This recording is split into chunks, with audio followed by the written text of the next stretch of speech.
Welcome to the Lewisville Sluggers podcast with your host, Zach Wood. We cover everything about MLB. From the regular season to the postseason and even the offseason, we got you covered.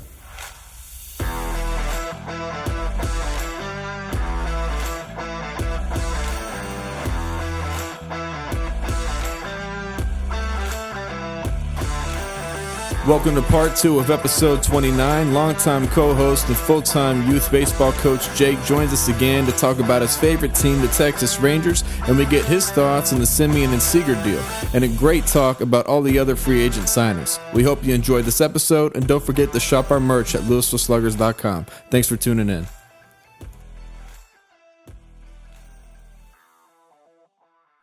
All right, Jake, welcome to part 2 of today's signing day. Essentially, I might call it that, like chaining day, signing day. And you're a Texas fan, so I tried to say some of this. I wanted to get your opinion. What do you think of the Marcus Semien and Corey Seager move to the Texas Rangers? Love the Marcus Semien signing. Great deal, great value. Seager, not as high on, because he does have a little bit of an injury history, and I'm not a fan of 10-year plus deals. It generally doesn't tend to work out for the clubs. I mean, there's been some that have, but you look at Albert Pujols. Right. You know, I feel like signing guys longer than 7 years generally doesn't work. Now, if you're going to sign a guy that's 21, 22, that's a little different than signing a guy. I think Seager's 27 or 28, so you're not going to get him through the prime years, you know, 27 through 32, maybe 5 years of the 10-year deal will be worth it. Other than that, I'm not as high on it. But I'm happy that the Rangers are deciding to play ball and spend some money and try to be competitive. You think it's been a long time due, or do you think they waited strategically? So, from what I understand about Rangers ownership, Ray Davis has been in the middle of a divorce, and his records have been sealed.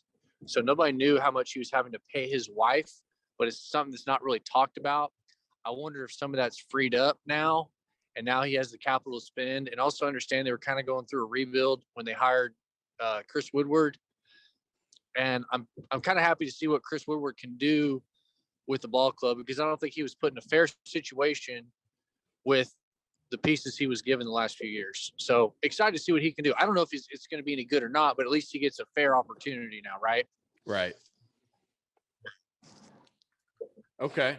What do you think of the 3-year New York Mets signing Max Scherzer to a 3-year, $130 million deal, $43 million AAV? Outrageous or what? Outrageous, but maybe it's worth it. He's a workhorse, and they're trying to get over the hump. Steve Cohen's not playing around. He wants to win, and he wants to win now. I think it's a lot of money, but it's not my money. And there's no salary cap, so why not? If you got the money and you want to win, go get him. The one thing I'm worried about more than some of the signings, though, is I'm worried about the possibility of the owner's lockout in December 2nd. Sure. So with that being said, the scramble to get these big deals right now is pretty much an implication. Obviously, we all know there's going to be a lockout. They're currently meeting in Texas right now, in Dallas specifically. They probably won't, finish up in the next day and a half and miraculously save MLB from a lockout. But there's probably going to be some progress made. Did you read at all about the ideas for the revamped playoffs? No, I haven't. What's been proposed? Marty, do you want to fill them in? Yeah, so they want to do 14 teams, 7 in each league. The best records get the bye. They'll get a first round bye, and the wild card, whoever has the best record, I think, picks the teams, and whoever has the better record between the two teams of wild card gets to have home field. Has to get home field for all 3 wild card games. Not a fan. You think it's fine the way it is? I think there's plenty of parity in baseball. Do you think that? What's that, Zach? Do you think playoffs should stay the way it is now, but instead of the wild card being 1 game, it should be 3? I would rather it be. So I guess right now the format is 3 division winners, 2 wild cards. Right. 6 division winners. I mean, you're the Giants. You win you went over 100 games and you got to play a wild card, kind of stinks. Right. I'd almost like to see it expand to, six, but you're going to a wild card, a one game. You might just depend on how your rotation set up for the year. I mean, baseball's always been played in long series, 5 games for the LDS, and then the LCS is 7 games or up to 7 games. World Series the same way. I'd rather see teams have an opportunity over a longer series, but then that's putting a bigger burden on the wild card team. They got to win 3 games. I liked it how it was before, where you had one wild card team and they would play the number 1 seed, and the number 2 and number 3 seeds would play each other in a best of 5. I think that was the best way to do it. So, Marty, you know all about this because last year the Giants did win the division at 100. How many wins? 107 franchise record. Right. So, which is incredible. And then the Dodgers had 106, right? Yes. Right. Franchise record as well. Yeah. And the Dodgers are the wild card team. So I think there should be some reworking there, if I'm being honest. I feel like if your club is winning 100 games and you get placed in a single game elimination, I don't think that is fair or should equate to how much work and how well your team was built. And just, I don't know. I think there should be something. That's why I think the wild card should be a best of 3, because it doesn't seem like that's I just don't think that reflects well if your team does. If you have Boston and the Yankees going 100 plus, and then one of them ends up there when no one else is doing that well. No, go ahead. What they should do is, so if I have the seating, I have all the records on each team. So in the NL, what they should have done was Giants, Dodgers had the most wins. So Giants would be the 1 seed, Dodgers would be the 2nd seed, Braves are the 3rd, Brewers, Cardinals the 4th. And so what they could do is have the Giants get the bye. Dodgers will play the lower seed, so the Cardinals, and then Braves and Brewers will play. So with that, they should add another wild card team. So do like a best of 6, maybe have 6 teams for each division, and they will play. One gets most likely to bye. The other teams play in the best of 3. Oh, I don't know how to do that. I mean, that's just weird, honestly. But I do know that kind of people did complain that the Giants and Dodgers series should have never happened. I mean, 100 wins in one format with 2 of them playing each other best of 5. That should be like an NLCS right there. But right. So what if you change the format from you go straight up NL, straight up AL, right, and you pick the top 4 teams with the best records. Maybe you play a division format based on, because it geographically makes sense for location. So, right, you still have the NL West scheduling. You would still be scheduled like an NL West team or an NL East or an NL Central team because of geographic reasons. You would play those teams more often than the others. But you pick the top 4 teams with the best record in baseball. Or because the problem is you don't want to get a bye in baseball because you want to play every day, or play 2 out of every 3 days. Because if you're off for a week or 2, say they went to a 16 format and you had number 1, number 2 seeds get a bye, then they're laying off while everybody else is playing. One team might get hot. That's not fair to a team that won 110 games. So either go to 8, or I'd rather just keep it at 4, have 1 wild card team, your 3 division winners, or just pluck the top 4 teams. Well, it's 6 division winners. Well, yeah, I meant 3 division winners from each. Okay. From each league, and then plus 1 wild card from each league, or just pick the top 4 teams with the best record. Because back in the 40s and before, that's how they did it. You didn't have a division. You played the American League or the National League. You won the pennant flag, and you went to the World Series. That's how I think it should be. I think I'm done with the division stuff. I think, you have all these teams, fighting. And I don't think it's fair if the White Sox, this is just a team for an example, if the White Sox win 86 games and yet they win their division, and yet the Yankees win 98 and they're in a wild card. I don't agree with that. That goes for any team.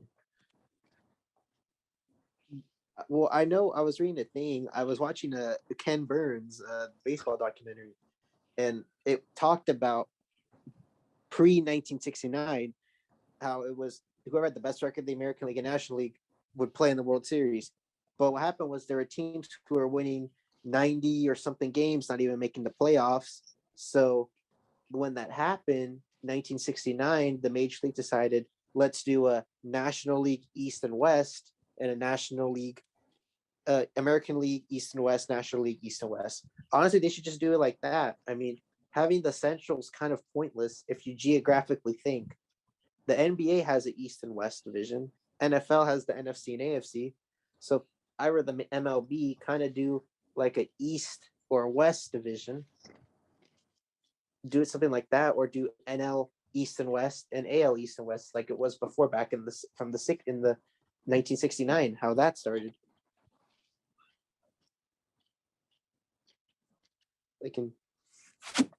Let's see. I think 1969, for example, the Cubs and the Mets. So exactly. All right. So let's take that and let's look at all of the free agents that signed today, which was a big an amount, right? Robbie Ray to the Mariners. Yeah. And then you have the teams like the Texas Rangers who just have an incredible infield now. I think if you go back to it being seriously just two columns, AL, the NL, going against the best of your not division anymore, but your vertical, it's like I could see the Rangers actually doing better. You know what I mean? Like I think that they could probably win more games than going against just the Astros all the time or just the Angels all the time. I truly believe that, especially now. And I wish maybe if they get Kershaw, perhaps even more so. But I think in this case it would just open the doors for more opportunity than being stuck in some weak division. So here's something interesting to think about. How about travel and how it affects players? So New York, Boston, Toronto, Baltimore. So when New York either plays those teams or plays within their division, they don't have to do near the traveling that the Rangers do. Yeah. Okay. I read a really good article. Before the Astros were in the American League, 4-team division AL West, they had to go for their road games to Los Angeles or Anaheim to play the Angels. They had to go to Seattle and they had to go to Oakland. Yep. A lot. They're putting more miles and traveling more than all these other teams are in the East, and that's somewhat of a competitive advantage. Yes. Longer plane flights, more late games because you're playing on the West Coast, playing 9:05 Central Time start games. There's so many pieces of things to unravel here, and so many layers about it. It's kind of interesting when you look at it from that perspective. Like, damn, New York, you got to fly from New York to Boston, Baltimore, Toronto. Their longest flight they have to take is to Tampa Bay in their division. Most games that they're playing. Now they're going to have to come to Texas and they're going to have to fly to the West Coast. Sure, they'll do their West Coast road trip, and that might be a gauntlet for them. But the majority of their games that they're playing are within the division. They're playing those, and then they're crosstown. They'll go play the Mets in interleague. So you're absolutely right. You're hitting the nail on that. No, you're absolutely right. Even same with the NL West. I mean, because you got the Giants.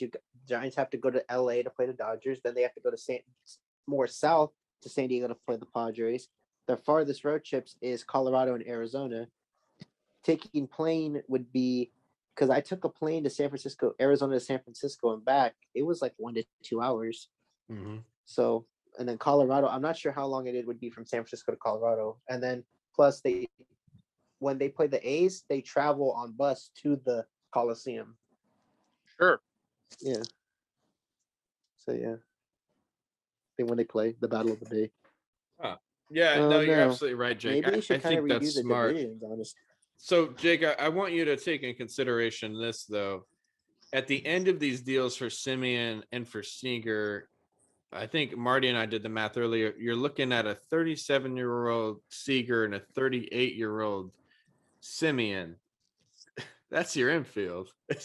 I mean, at that point of the game, So, like, where do you? this is the way that I'm thinking about it, guys. Okay, yeah. What's the market going to be like? What's the market going to be like 5 years from now? I mean, so I guess he's making 32.5 million. Okay, that's A-Rod money, but that was A-Rod money close to 18 years ago. Albert Pujols money close to 10 years ago. So you might look down the road 3-4 years and go, damn, they're getting him on a bargain, and he might be undervalued because of how much salaries we might see increase because of their new TV deals. Players are going to go, we want more money. I mean, they signed TV deal for, I think it's in the billions. I can't remember what the figures are. What contract is this, Jake? The MLB's playoff contract. That's right. Yeah, TV yeah. contract. I think it's. Was it a TBS? Was it a TBS deal? I believe so. I want to say it was for $20 billion, but I might be mistaken, like over 10 years or something. 3.75 billion. Okay, so 3.75. I was way off, but it's still in the billions. Right. You're like, all right, the owners won't show the players the books. That's a big thing that the players are disgruntled about, is they don't get to see the books. Yep. So, like in the NBA and the NFL, they have, especially in the NBA, they have profit sharing, where the players are supposed to get, 51% or whatever of the money that the leagues bring in a year. They're supposed to get a large cut of that. Obviously, basketball money can be stupid because you have 12, 13 guys on a roster compared to baseball, where you have 25, everyday guys. You got your 40-man roster. So I don't know. It is a lot that's going to be unpacked here in the month of December. I'm just hoping that they hammer something out before the middle of January so that there aren't talks, but I'm really worried about there being an owner's lockout again. I mean, yeah, 94, that happened. 94, out of all the strikes, 94 is obviously going to be the most well-known strike in the history of sports with the players and owners. And like I said, remember the picture I said, that's the field of greed. That's what it comes down to. It's the field of greed. Yeah. And then also to the sign, owners and players win, and we as the fans are going to lose. Yep. Yeah. Okay. I think that's a good point to look at. I don't know. We're in part one. I'm not sure if Corey Seager was truly the guy, especially for that amount of money. But the way I see it is, I bet you Seager got a lot of $8-9 million deals, and then told the Rangers, "Hey, give me 10 and I'll sign." Because I just think, just like I think Machado won't ever truly be worth his 300 mil. Harper, I could actually make a case for being worth his. I wouldn't have gone his 13 years or something like that. It was a little crazy, but I think I think he could have done 10 something. But if he wants to play for an extra 3 after that, fine. I'm just not sure Corey Seager is really gonna be worth it the last 3-4 years. But I guess that's the case for most of these 10-year deals.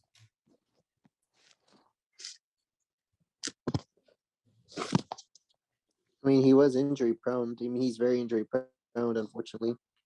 Yeah. So, Jake, speaking of injury prone, what do you think then of the Byron Buxton 7-year, $100 million extension? You think that's fair for someone that's hurt as much as he is? Who's this? Byron Buxton, center fielder for the Twins. Twins. It's hard to say. You're always hoping guys can get over the injury bug because you don't want them to be injured so they can play, and all your money's guaranteed. If they can get some good years out of them, yeah.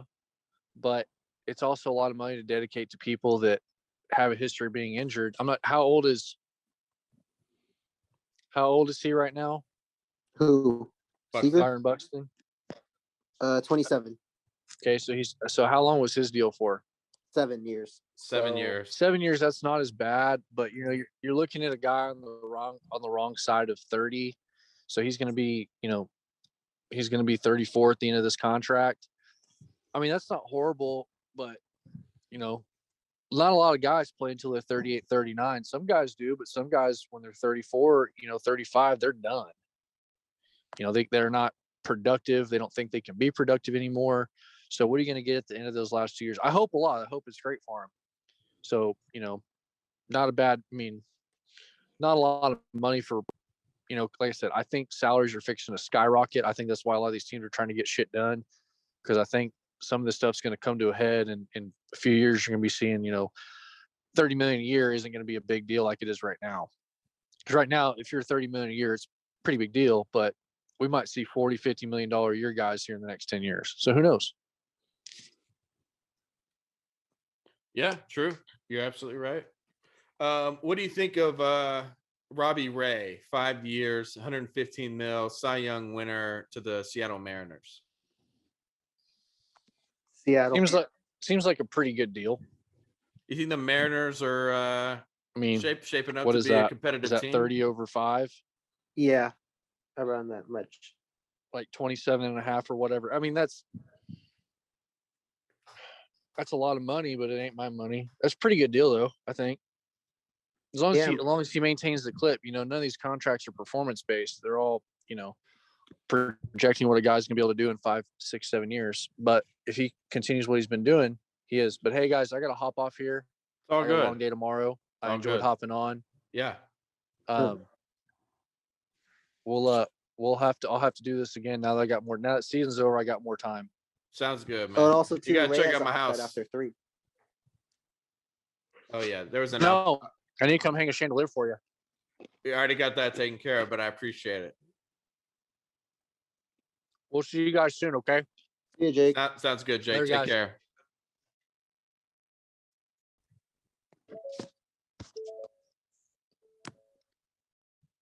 All right, Marty, I think that's going to wrap it up for part 2. All right. All right, take care, my friend. All right. See you. Bye. Too. Thanks for tuning in to the Lewisville Sluggers podcast. As always, you can follow us on Facebook and Instagram at Lewisville Sluggers and on Twitter at L-Town Sluggers. Thanks again.